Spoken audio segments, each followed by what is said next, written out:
Næsti gestur minn, já það þá reyndar ekki að kynna hann eitt sérstaklega, það hvert einasta mannsbarn sem hann þekkir.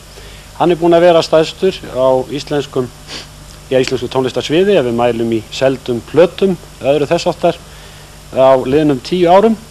Við skulum gefa hann gott klapp, Bubbi Morthens!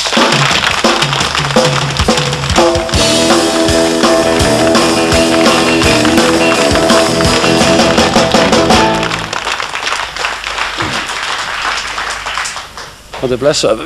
Blessaðu. Velkomin. Ég var svona með hjartslátt áður en ég kom inn. Við erum svo miklu keppnismenn báðir. Já. Ég hætti að versna áranum hjá mér. Er það? Já. Það er betra. Ég var að segja 10 ára á toppnum og var þá að miða við plötusvölu og að ógleymdri frægðinni. Ógleymdri frægðinni. Já. Hefur þetta verið þessi virði þetta brölt, Bubbi? Já, alveg fyllilega. Já. Ekkert spursmál. Það er hérna, þeir eru alltof margir góðu kostirnir. Já. Já. Farandverkamæðurinn kemur úr slorinu og trúbadorinn all land ræðst í að gera plötu, Ísbjarnablues, og þar með slærði í gegn. Segðu mér eitthvað frá því. Ég ætlaði að gera þessa plötu því ég var 20. Bob Dylan gerir sína plötu fyrst þegar hann var 19 ára. Án gríns, ég ætlaði að gera þetta, en svo vantaði mig kjarkinn. Og hérna, og ég svona hugsaði með mig, já ég er ekki tilbúinn og hérna dró svona dálítið úr þessu sjálfur og þó voru menn í kringum mig, Megas og fleiri sem endilega drífði í þessu. Nú, síðan fór ég að vinna hérna í Lónubræðslunni hérna í Reykjavík. Fín vinna, ég sá skilvindurnar og ég var með svona hengikoju þar sem að ég gat legið í á nóttinni og slappað af og síðan fór ég upp á ákveðnum fresti og hérna og athugaði rakastíð í mjölinu og skrifaði Ísbjarnablues á meðal þess þar sem að ég svona skimaði eftir litlum fjórfættum gestum sem áttu að til að koma inn í verksmiðjuna og hérna síðan safnaði sig að ég fekk vel borgað þarna, þetta var vel borgað í Lónubræðslunni og hérna safnaði pening og ákvað að gera nú plötu. Í millitíðinni var ég að vinna í kassagerinn og kynntist þar tveimur mönnum sem að mér leist ágætlega á og þeir voru svona innstilltir og svipaði hluti og ég sjálfur og þeir slóðust í för með mér og við fórum upp í stúdíó til hans Svavar Gess. Töluðum við Sigur Árnason og sagðum að okkur langar að gera plötu. Hvað gerum við til þess?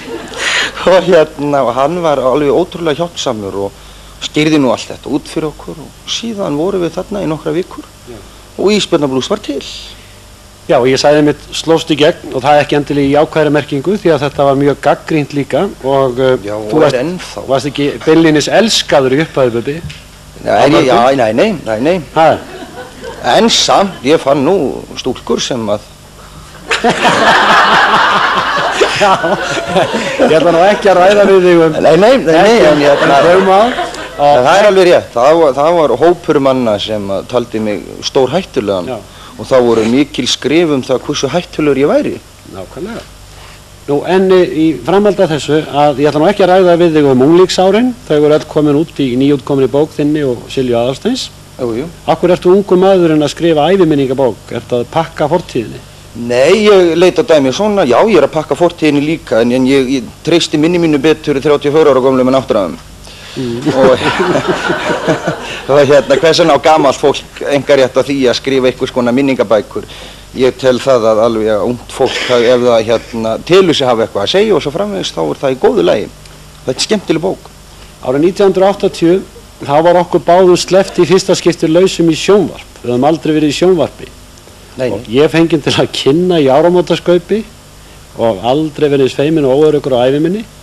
Og þú búinn að vera í einhvers konar banni og kemur fram þarna mannst eftir þessu viðtali sem ég átti við það. Já, mér rámar í það hemmi.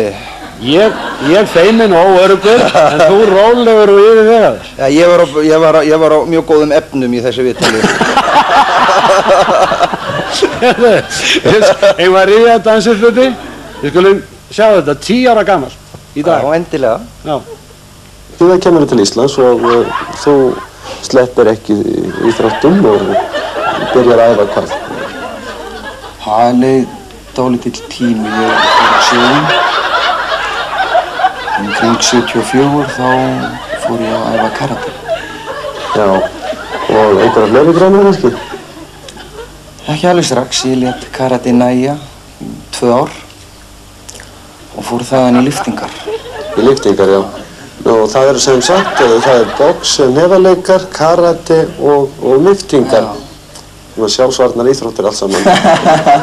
Varstu svolítið baldinn í æsku? Já, ég agressífur í eðli mínu. Í kvöldan á að fara á stóra sviði, að ferðar bara á fyrsta klassa. Á bak við sviðið bíður lítil stúlka með falsaðan passa. Hér kemur hann klæddur í sulti, tjásu kliftur með kókaín í hylti. Fylltur raunveruleikanum týndur, stjörnukomplex píndur. Hvað fannst þér þetta? Ég á því að við séum fríðari í dag, Hermann.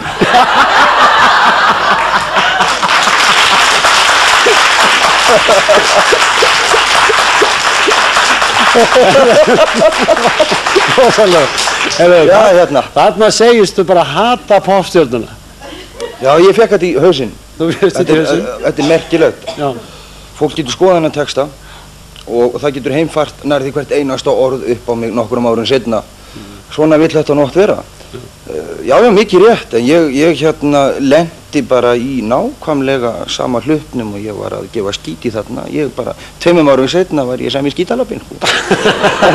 Sem betur fer að þá átti ég góð að og allt það og menn spörkuðu nú í mig og maður svona kom aftur niður í kjallara, þar sem maður á heima.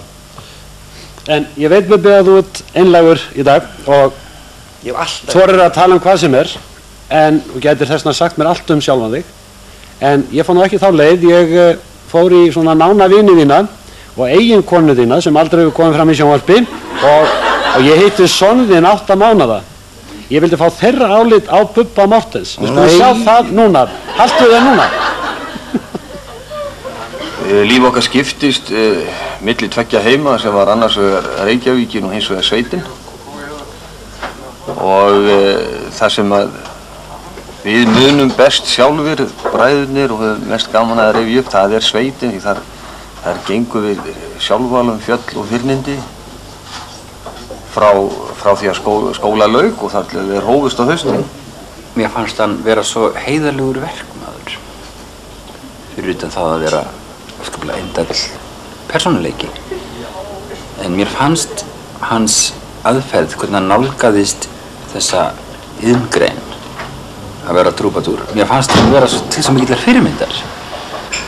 Þannig að fyrstu samskipti okkar fór í gegnum sem sé svona illkvittinslegar athugasemdir í blaðaviðtölum og svona hvorugur aðilinn sparaði púðrið. Já, Bubbi var oft helvíti erfiður auðvitað sem litli bróðir. Átök, gífuleg átök auðvitað.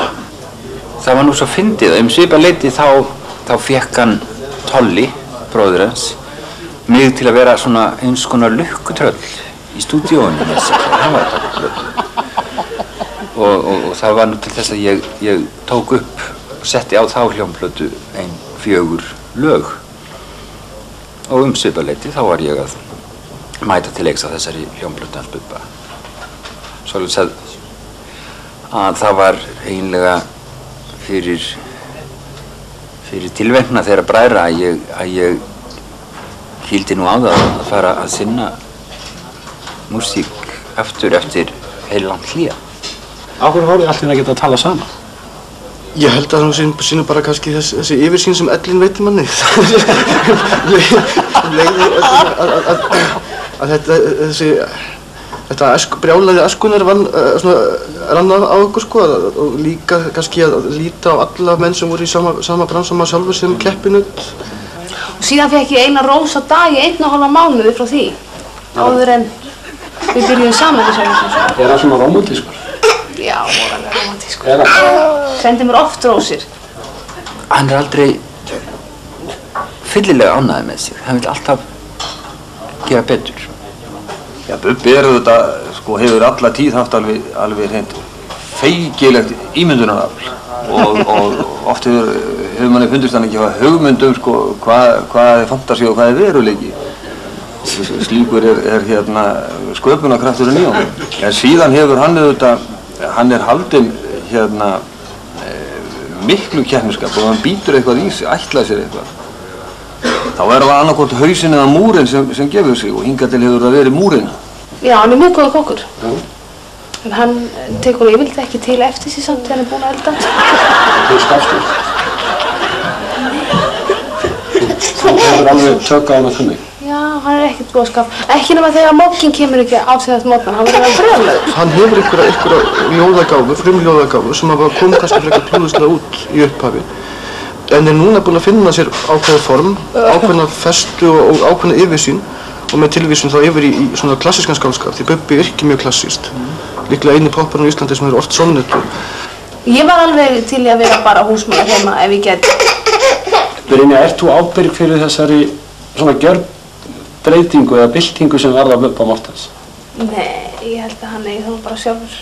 Bubbi hann er svona reynslu sjúklingur, sko. Hann vill upplifa sem flesta hluti og safna sem mestu í sarpinn. Ég held að hann fari mjög meðvitað út í það að hann vill fylgja orðum postulins, að prófa alla hluti og halda því eftir sem er gott. Hann getur elst mikið ennþá. Hann getur stækkað og gildnað og... Heldur hann gera það? Innsér? Já. Tvíbralaust.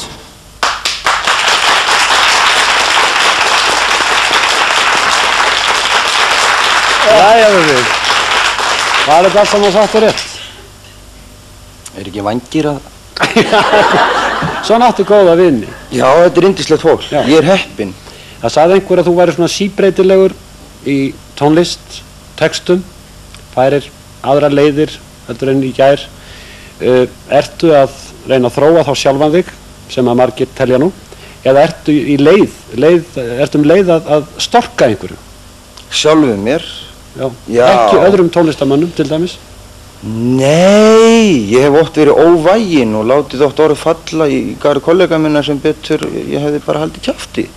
Og þannig er ég. Ég hleyp oft á mig. Ég hef líka getið mikið onni í mig þegar ég meiri orðið á í messunni. En já, mér finnst mjög spennandi að pröfa sem flest og mest og fara nýja leiðir í einu og öllu. Bein leið henda mér ekki. Ég kannski sé margir þarna, ég verð að fara alveg 20 aðra leið til að komast að því. Sko 1980 þegar ég átti tal við þarna í þessum áramótaskaupi, þá var ég að segja bara eins og ég var dauðhræddur við þennan grottalega töffara. Mér fannst það, ég var bara hræddur við þig. Já, ég var hræddur við þig. Nei, ég var eins og lamb þarna. Nú, svo liggja leiður okkar saman 1985 og þá kynnumst við og þá finn ég það hver er þessi maður á bak við þennan hrjúfa rockara. Og þá finn ég þessa einlægni og þetta góða hjarta sem þú hefur, tvímælalaust og hefur komið fram í mörgum textaðina. En þá fann ég líka að þú ert mikill baráttumaður. Já. Og er það rétt, Bubbi, að þér nægja ekki markmið? Þú verður að sigra. Ég skal vera alveg heiðarlegur. Muhammad Ali, hann var stóra hetja minn þegar ég var krakki. Hann sagði eitthvað tíman og ég gerði þetta mottói sem krakki og kannski er þetta þroskalegs, ég veit ekki. Það man enginn eftir þeim sem er númer 2, það man enginn eftir jafntefli. Fólk man bara eftir sigurvegarunum. Bubbi verður að sigra. Já. Þetta sem ég var að spyrja um. Já. Bubbi, ég kom að fyrst fram á sonurinn og strax byrjar að gaula, 8 mánaða. Breytir fjölskyldulífi miklu fyrir rockstjörnuna Bubba Mortens? Já, þetta er tilgangurinn, þetta er það sem ég er búinn að leita að. Og ég er voðalega feginn að ég skulle ekki hafa eignast barn fyrr, því ég var ekki tilbúinn og í engu ástandi til þess að standa í slíku. Og ég er voðalega ánægður og þakklátur að fá að upplifa þessa reynslu og mér finnst þetta að vera toppurinn á tilverunni. Að eiga yndislega konu og yndislegt barn, og öll eru við heil. þetta málið. Bubbi, já, fallegt. En þú sagði líka við mig, svo ég afhjúpi það nú einsinni, það sem við tölum okkar á milli, því við höfum ekkert að fela. Þá sagður við mig að þú ætlaðir á sínum tíma að verða heimsfrægur. Já, ég meinti það. Og ætlar að verða það? Nei, en ég voru fegin að ég ætlaði að vera heimsfrægur því að án þess að verða heimsfrægur þegar ég hefði liðið mörg ára og ég fór í meðferð og þau kannski geta eyðilagt mig endanlega. Ég fór til Bandaríkjanna og ég gerði samning við fyrirtæki og ég datt bara hún í stóra kókdollu og lokaði eftir mér. Og sem var þess valdandi að líkamlega og andlega hrundi ég miklu fyrr kannski en ella, sem var þess valdandi ég kom heim og síðan vitum við restina. En upp úr þessu og þá uppgötaði ég það að þessi metnaður að verða stjarnút í heimi, hann vék fyrir því að sigrast á skrifblindinni og verða gott skáld. Og minn metnaður í dag fyrst og fremst það að yrkja góða texta og falleg ljóð á íslenska tungu. Það minn metnaður. Megasvinnurinn segir að þú semjir ekkit betri ljóð núna heldur en 1980, það séu bara faglegri vinnubrögð. Þessi skáldagáfa hafi verið til staðar allan tíman. Ég sammála því. 1980 var það fyrst og fremst kannski, það var ekki umgjörðin og tækniatriðin, hvað ætlaði sem margir sem vita að sé fléttur í mig í sonnettinu mínu á seinustu plötu. Það eru kannski þeir alhörðurtir sem stúdera þetta, sem sjá það. En þá var þetta fyrst og fremst innihaldið og geislan og allt það sem því fylgdi. Kannski þetta aldurinn en það skiptir mig ofslega miklu máli í dag að ganga þannig frá texta að ég veit að það ekki hægt að geta mér. Það er gera sitt besta. Já. Plata og bók, hver verða næstu skref Bubba Morthens? Jú, ég skal alveg upplýsa það. Ég mjög ánægður með seinustu plötu sem ég ger. Ég farin að hallast í því þetta eina af mínum bestu plötum og bókin yfirstaðinn og mig langar að taka mig frí helst í 1 ár og þurfi ekki að gera neitt nema bara yrkja og eyða tímanum með konunum minn og barni. Þú heyrir mjög illa, þess vegna ég nú að gala hérna núna. Já, það rétt, ég voru fegin hvað talar hátt. Það ekki mjög slæmt fyrir tónlistamann? Jú, víst það þá. Jú, ég fyllist undir skelfingu vegna þess að þetta versnar og versnar og versnar og ég heyri ekki orðið í símónum heima og ég verð að hafa sjónvarpið á miklum styrk eða hafa headphone á til þess að skilja til dæmis allt íslenskt efni í sjónvarpi. Ég heyrið ekki eitt og sér. Ég satt hérna bakvið áðan og ég heyrði þið voru að tala en ég skildi ekki neitt. Og þetta eitthvað skona skemmt sem að kannski hægt að laga. Nú ef ekki, þá verð ég bara góður í táknmáli. Maður verður bara að vera jákvæður og taka hlutunum. Já, ég ætlaði einmitt að fara að ræða áhugamálið þín. Lyftingarnar í rjúpuna og þetta allt saman. Já. Þau eru mörg áhugamál mín. Fyrst og fremst aðal áhugamál mitt ljóðlestur og safna ljóðabókum. Rjúpan, ég veit ekkert skemmtilegur en að fara á fjall og skjóta rjúpu og með góðum félögum. Mér finnst það mikið gefandi og svo finnst mér rjúpan bara besti matur sem til og lyftingarnar, þær eru fyrst og fremst til þess að ég geti gert allt það sem ég ætla mér að gera vegna þess að því betur sem þú átt á því komin líkamlega, því betur tekst að komast í gegnum því daglega líf og í rauninni ættu öll opinberi fyrirtæki í Íslandi að hafa klukkutíma leikfimi og borga fyrir það til þess að fólk fungeraði betur. Þú ert í miklum skrautbúningi, hippabúningi í kvöld. Já. Ég veit þú ert svolítið... Það að því að hárið að fara. Nei, ég veit þú ert svolítið feiminn. Er þetta ákveðin gríma? Nei, ég svo stoltur af stígvél. Jú, áhugamál mitt í stígvél. Ég elska stígvél. Er þetta fínt fyrir settlegan heimilisvöður? Mér finnst það. Já, það smikka. Ég alveg, er það ekki? Já. Bubbi, þú ætlar að syngja fyrir okkur í kvöld, eitt af nýju lögunum þínum. Já. Ég held þú gerir það. Þakka þér innilega fyrir fjallin. Gangi þér. Bubbi Morthens.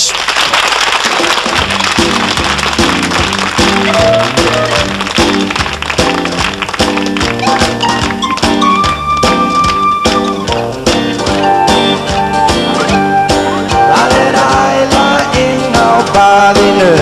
Brotin stórt í stofunni, blóðslettur á gólfinu og í rúminu hjá vofunni. Flöskur liggja á borðinu, færir á sér frí. Brotnir draumar í úthverfi að morgni í Reykjavík.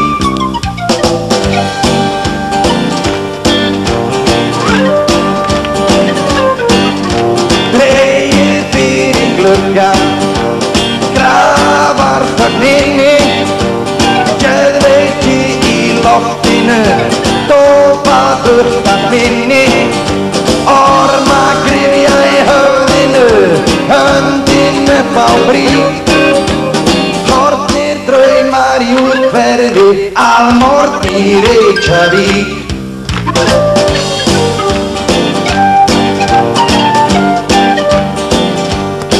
Það var yfirleitt yfir nóttina, nakin blæddu orðin, næstum því allur búinn grilluborðin. Tómleg augu stara, stirðnað liggur lík. Straumar haturs í úthverfi að morgni í Reykjavík.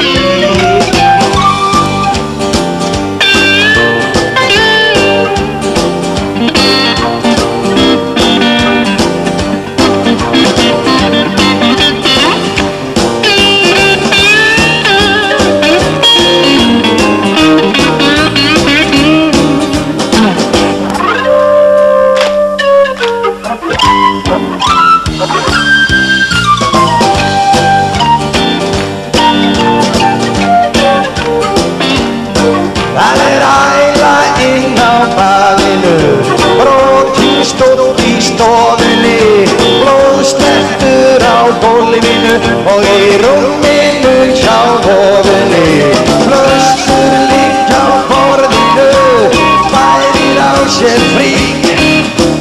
Brotnir draumar í úthverfi að morgni í Reykjavík.